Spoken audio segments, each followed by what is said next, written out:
Selamat pagi jemaat yang dikasihi Tuhan Yesus Kristus. Selamat berjumpa kembali dalam ibadah di hari Minggu tanggal 24 Mei 2020.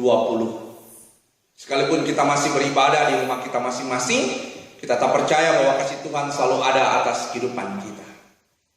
Umat Tuhan yang dikasihi oleh Yesus Kristus, firman Tuhan yang terambil dari kitab Yoel pasalnya yang pertama, ayatnya yang pertama hingga ayatnya yang ke-12, di mana Nabi Yoel bernubuat menyerukan akan firman Tuhan dalam kehidupan umat Tuhan, di mana ia menyerukan kembali tentang hari Tuhan atau yang disebut juga dengan Yom Yahweh.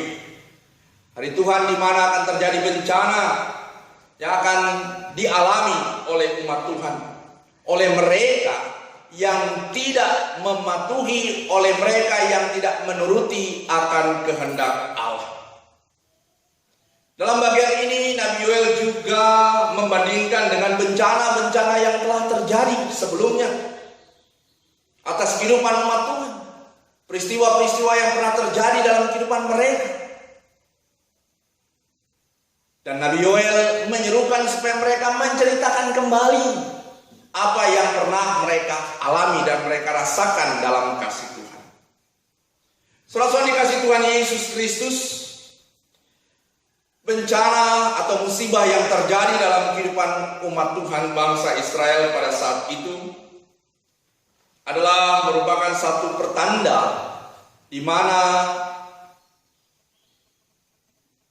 tidak adanya lagi ketaatan dan kesetiaan kepada Allah. Allah menginginkan supaya umat Tuhan mereka berbalik dalam kehendaknya. Mereka bertobat dalam kehidupan yang benar. Gambaran tentang musibah yang terjadi mau menjelaskan bahwa pada dasarnya manusia tidak mampu untuk dapat menghindari ketika Tuhan menyatakan kehendaknya. Di satu sisi bahwa hari Tuhan hendak juga mau menyampaikan bagaimana apa yang Allah lakukan bukan hanya sekedar mau mengatakan dia mampu untuk dapat melakukan apa yang dapat dia lakukan, tetapi itu karena didasari manusia yang tidak lagi mengindahkan, mendengarkan, tidak lagi melakukan dan mematuhi apa yang harus dilakukan dalam kehendak Allah. Jemaat yang dikasihi Tuhan Yesus Kristus, Nabi Yoel menyampaikan supaya umat Tuhan bertobat, umat Tuhan melakukan dalam hidup yang benar kepada Allah. Ini tandanya saudara-saudara dikasihi Tuhan Yesus Kristus, ketika kita merefleksikan firman Tuhan ini, kita diingatkan dan kita disadarkan supaya kita dapat menyadari bahwa kita adalah manusia yang penuh dengan keterbatasan. Dan kita tidak dapat mengatakan ini dapat kita lakukan, semua itu dapat kita kerjakan karena kemampuan kita, tapi semua karena Tuhan. Dan ketika kita melihat situasi kondisi yang ada, musibah yang ada, peristiwa dan pergumulan yang ada, ini juga dapat kita ingat dan kita boleh wujudkan dalam satu pemahaman bahwa kita harus kembali kepada Tuhan. Kita harus kembali kepada kehendaknya. Kita tidak boleh menunjukkan dan menyombongkan akan jati diri kita, karena sesungguhnya kita tidak ada apa-apanya ketika Tuhan menyatakan kehendaknya.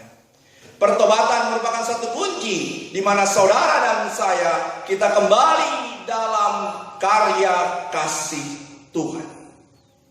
Kita kembali untuk dapat mewujudkan hidup yang benar, hidup yang di dalamnya kita hidup untuk membagikan hidup itu bagi orang lain. Tugas dan tanggung jawab ini yang harus kita lakukan dan harus kita kerjakan. Kita harus membangun relasi yang baik bersama dengan Tuhan. Dan ketika relasi yang baik itu terbangun dengan Tuhan, maka saya yakin dengan sendirinya itu dapat kita wujudkan dalam hidup yang baik bersama dengan orang lain. Saudara-saudara dikasihi Tuhan Yesus Kristus, bertobat berarti kita berbalik kepada Tuhan. Bertobat berarti kita berserah kepada Tuhan. Bertobat berarti kita berharap kepada Tuhan. Bertobat berarti kita tetap percaya kepada Tuhan. Bertobat berarti kita meletakkan seluruh hidup kita ke dalam tangan pengasihan Tuhan. Terpujilah Tuhan, kekal kini selama-lamanya. Amin.